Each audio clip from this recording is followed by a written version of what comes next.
Hello दोस्तों, तो कैसे हैं आप लोग। उम्मीद करता हूँ अच्छे होंगे। तो हमने पिछली वीडियो में वेन डायग्राम को कंप्लीट कर लिया था।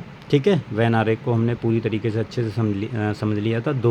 जब दो समुच्च हों तो किस प्रकार से एरिया को छायांकित करते हैं वो भी हमने समझ लिया था, और जब तीन समुच्च हों तो किस प्रकार से एरिया को छायांकित करते हैं वो भी हमने समझ लिया था। ठीक है, अगर आप लोगों ने वो वीडियोज़ नहीं देखी हैं तो पहले आप उन्हें देख लीजिए, उसके बाद में इसको पढ़िएगा। ठीक है, आज हम एक्सरसाइज करेंगे। एक्सरसाइज के कुछ जो इम्पोर्टेंट सवाल हैं वो मैं आपको सारे के सारे बता दूंगा। देखो, अब इसमें प्रश्नावली हम आज स्टार्ट कर रहे हैं, प्रश्नावली 1E।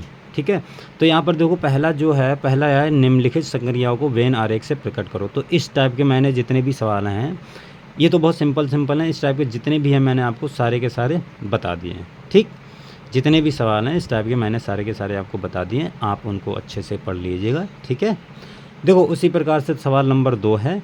ये भी देखो वेन आरेख से सिद्ध करना, ये मैंने पिछली वीडियो में ही आपको सिद्ध करवा दिया था। पिछली वीडियो में ये वाला सवाल मैंने सिद्ध करवा दिया था।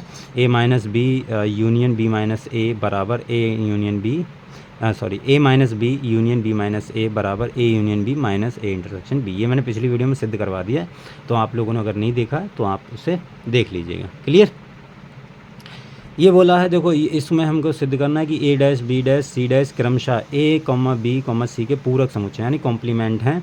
तो हमें सिद्ध करना है A union B union C का डैश बराबर A dash intersection B dash intersection C dash. Clear, ये हमको सिद्ध करना। चलो देखो, इसको हम सवाल को करते हैं सिद्ध, किस प्रकार से करेंगे। ठीक है, ये हमको सिद्ध करना है। और अगर देखो पहले आप एक एग्जांपल ले लो, फिर उसको अच्छे से मतलब आपको समझ में आ जाएगा एग्जांपल के थ्रू कि कैसे करके सिद्ध करना है।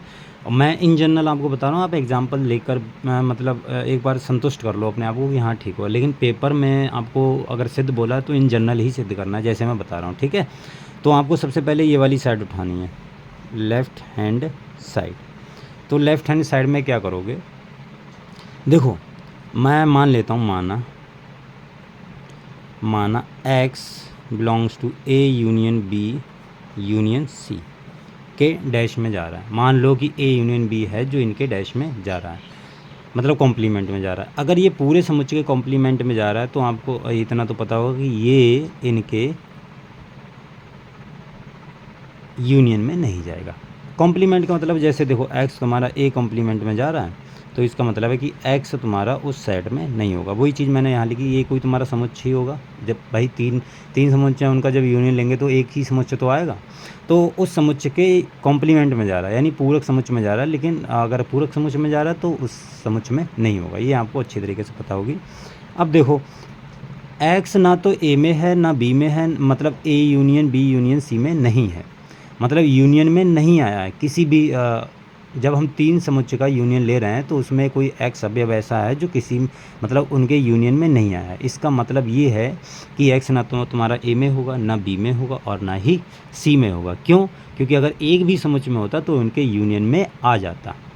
ठीक है, इंटरसेक्शन में अगर आएगा तो इंटरसेक्शन के लिए ये कंडीशन होती है कि वो तीनों समुच्चय में होना चाहिए, लेकिन यहाँ पर यूनियन वाली कंडीशन है। तो यूनियन वाली कंडीशन क्लियर है कि अगर यूनियन में नहीं है तीन समुच्चय के या दो समुच्चय के तो वो किसी भी समुच्चय में नहीं होगा। आप एग्जाम्पल के थ्रू भी ले सकते हैं, कोई दिक्कत वाली बात नहीं है। ठीक है, चलिए देखो चलो अगर आपको नहीं समझ में आ रहा तो मैं बता दे रहा हूँ। जैसे मान लो कि मेरे पास में A union B union C, मान लो ये है 1 2 3 4 5, ये मान लो है।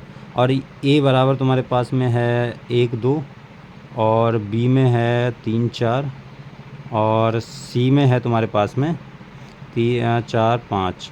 ठीक है, तो देखो अगर मैं इनका यूनियन लूँगा तो तीनों को अगर मैं यूनियन लूँगा तो 1 2 3 4 5 आएगा। अगर मैं बात करूँ यहाँ पर कि इसमें देखो ये दिया है कि यूनियन में वो अवयव नहीं है, तो मान लेता हूँ कि मैं कोई 6 है जो इनके यूनियन में नहीं है। ठीक है, ऐसा ही तो है कि भाई कोई ऐसा अवयव है जो इनके यूनियन में नहीं है, और 6 यहाँ पर नहीं है। तो आप देखो क्या 6 ए में है, नहीं है, बी में है, नहीं है, सी में है, नहीं है, तो किसी सेट में नहीं होगा। क्लियर, तो इसको मैं लिखूँगा कैसे, इसका मतलब ये हुआ कि x ए में भी नहीं है, x बी में भी नहीं है, और x तुम्हारा सी में भी नहीं है। यहाँ सब जगह और लगेगा, ये आपको ध्यान देना है। और क्यों लगा है ये आपको अच्छी तरीके से ध्यान देना है। यानी किसी भी समुच्चय में नहीं है, ये बात आपको ध्यान में रखनी है। और का मतलब ये है कि अगर मैं या लगा दूँ तो ऐसा हो जाएगा कि या तो इसमें नहीं होगा या इसमें नहीं होगा, लेकिन हमें यहाँ कंफर्म पता है कि ना तो ए में है, ना बी में है, ना सी में, इसलिए मैंने और लगाया। और का मतलब आई होप आप समझ रहे होंगे। तो देखो अब ए में नहीं है तो इसके इंटरसेक्शन मतलब कॉम्प्लीमेंट में तो होगा ही, और इसके कॉम्प्लीमेंट में भी होगा, और इसके कॉम्प्लीमेंट में भी होगा। क्लियर। अब इन तीनों को कॉम्प्लीमेंट में है और यहाँ पर बीच में और लगा हुआ है, तो इनकी सब अब यानी x इनके इंटरसेक्शन में भी होगा। क्लियर।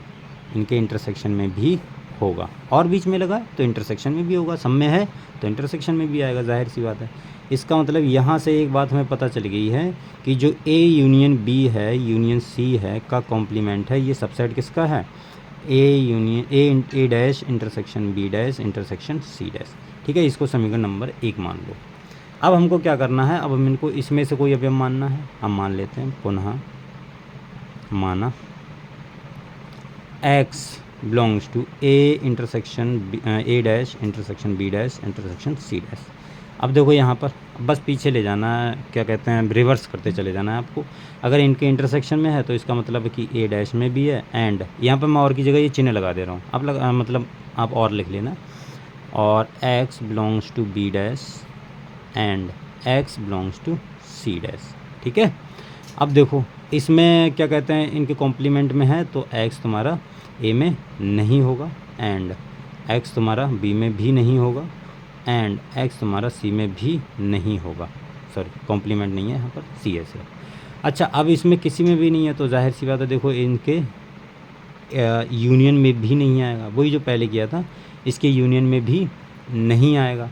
अच्छा, यूनियन में नहीं आएगा तो इसका मतलब क्या है कि x अगर यूनियन में नहीं आ रहा तो इनके कॉम्प्लीमेंट में तो, पूरे समुच्चय के कॉम्प्लीमेंट में तो आएगा ही आएगा। पूरे समुच्चय कॉम्प्लीमेंट में आएगा तो इसका मतलब हम x इसमें मान के चले थे, हमने इसमें पहुंचा दिया। इसका यहाँ से मतलब ये है कि A intersection B intersection A dash intersection B dash intersection C dash, ये सबसेट बन गया A union B union C का। ठीक है, इसको हमने 2 मान लिया। अब 1 व 2 से देखो, 1 व 2 से तो हम कह सकते हैं कि A union B union C का डैश ये बराबर किसके, A dash intersection B dash intersection C dash. तो ये हमने सिद्ध कर दिया। ठीक है, ये तीसरा सवाल है, ये हमने सिद्ध कर दिया है। अच्छा, अब देखो और जो प्रश्नावली के सवाल हैं उनको भी हम देख लेते हैं, कौन कौन से सवाल होंगे। देखो ये सवाल हैं, जैसे तीसरा सवाल हमने कर लिया ये वाला, और चौथा सवाल है ये आप आराम से कर लोगे, छायांकित करना है तो ये आप आराम से कर लोगे, कोई दिक्कत नहीं है। देखो 5वां सवाल है, ये NCERT का क्वेश्चन है। इसमें दिया है u बराबर 1 2 3 4 5 6 और a बराबर 2 3 b बराबर 3 4 5, और हमको A dash B dash A dash intersection B dash A union B ज्ञात कीजिए तथा सिद्ध कीजिए कि ये चीज़ होगी। चलिए ठीक है, ये NCERT का क्वेश्चन है, इसको मैं सिद्ध कर देता हूँ, कर लेते हैं किस प्रकार से इसको सिद्ध करेंगे। तो देखो ये सवाल नंबर 5 है, इसमें दिया u बराबर 1 2 3 4 5 6। इसको आप ध्यान से समझिएगा। ठीक है, सिंपल क्वेश्चन है, कुछ उसमें ज़्यादा खास है नहीं। इसमें a बराबर दिया है 2 और 3, और b बराबर दिया है इसमें आपको 3 4 5। ठीक है, और c बराबर दिया है आपको, c नहीं दिया है। आपको ज्ञात करना है, पहले तो a डैश ज्ञात करना है, फिर b डैश ज्ञात करना है, फिर a dash intersection b dash ज्ञात करना है, और a यूनियन b ज्ञात करना है, एंड a यूनियन b का डैश ये बराबर आपको सिद्ध करना है a dash intersection b dash. ये चीज़, इतनी चीज़ें आपको ज्ञात करनी है। तो देखिए चलिए बारी बारी से करते हैं, कैसे करके करेंगे। तो सबसे पहले मैं a डैश निकालता हूँ, पहला पार्ट मैं निकाल लेता हूँ a डैश। a डैश कैसे आएगा, a dash u minus a होता है, ये आपको पता होगा। ठीक है, ये मैंने बता रखा है। तो u कितना, 1 2 3 4 5 माइनस 2 3, a वाला लिख दिया। ठीक है, ये पहले u वाला है फिर a वाला है।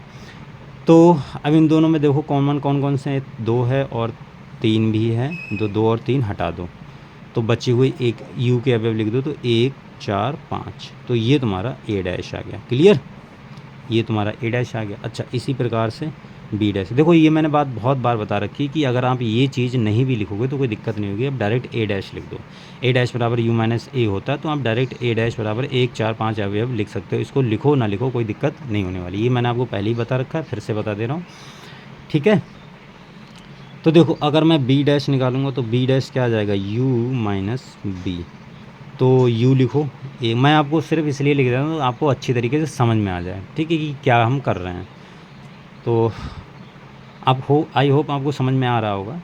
तो बी कौन सा है, देखो बी अभी अब है तुम्हारे पास में, नहीं पहले यू लिखना है, तो 1 2 3 4 5 6, ठीक है, ये 6 है, और माइनस बी 3 4 5। तो इन दोनों में जो कॉमन हो देखो 3 4 5, 3 4 5, इनको हटाना है, हटा दो। और बचे हुए, हाँ इसमें देखो 6 भी रह गया था शायद, कोई मैं देख रहा हूँ 6 भी रह गया था, तो 6 भी लिखना है, ठीक है। तो इसमें कौन कौन से बचे, 1 2 6, ये तुम्हारा बी डैश आ गया। इसके बाद में तुम्हें निकालना है कौन सा, ए डैश इंटरसेक्शन बी डैश, ए डैश इंटरसेक्शन बी डैश। तो ए डैश क्या आया है तुम्हारे पास में, 1 4 5 6, और इंटरसेक्शन बी डैश आया 1 2 6, ठीक है। देखो फिर से देख लेते हैं अगर कोई गलती हो गई हो, तो ए डैश बराबर यू माइनस ए है, तो यू बराबर 1 2 3 4 5 6 है, और ये तो 1 4 5 6 आ गया, 1 4 5, हाँ ठीक है, ये बी बराबर भी ठीक है, कोई दिक्कत नहीं है।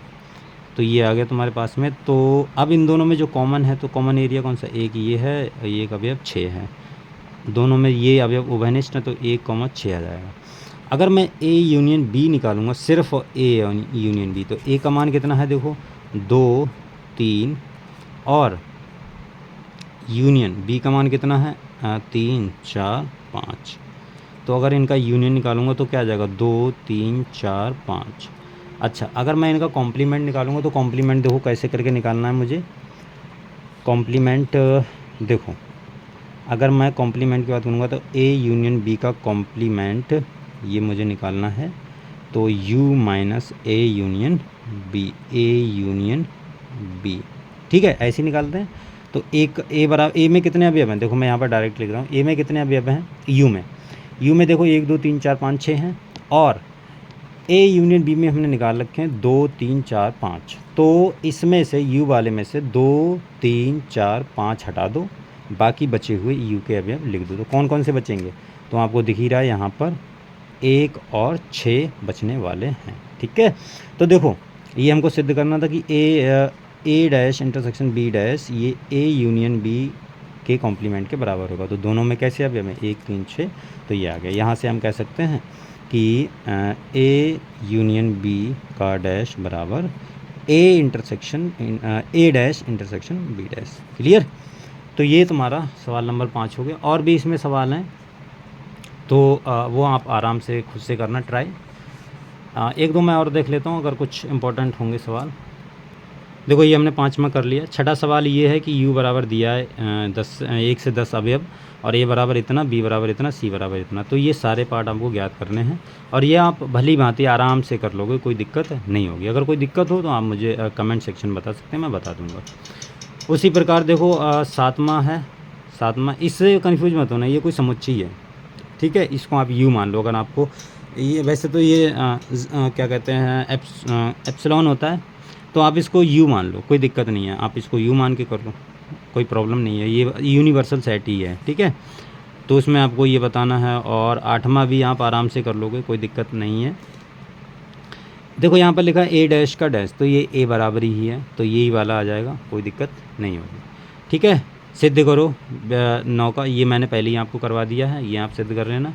और ये भी देखो बहुत सिंपल है, ये भी आपको कर लोगे आप। 11वां सवाल है कि प्राकृत संख्याओं के समुच्चय को सार्वत्रिक समुच्चय मानते हुए, सार्वत्रिक समुच्चय यानी यूनिवर्सल सेट, हमने वो किसको मानना है, प्राकृतिक संख्याओं को, 1 2 3 4 5 6 7 8, कहाँ तक, अनंत तक। तो आपको लेकिन निम्नलिखित समुच्चय के पूरक समुच्चय निकालने हैं। x एक प्राकृत सम संख्या है, इस प्रकार के सवाल हैं इसमें, तो ये आप ट्राई करना, वरना अगली वीडियो में आपको बताऊंगा, पहले आप खुद से ट्राई करना, ठीक है। चलिए फिर आज के लिए इतना ही रखते हैं, मिलते हैं अगली वीडियो में, तब तक के लिए बाय। मिलते रहिए, पढ़ते रहिए हमारे साथ RJ मैथमेटिक्स। ठीक है, bye, take care, bye bye.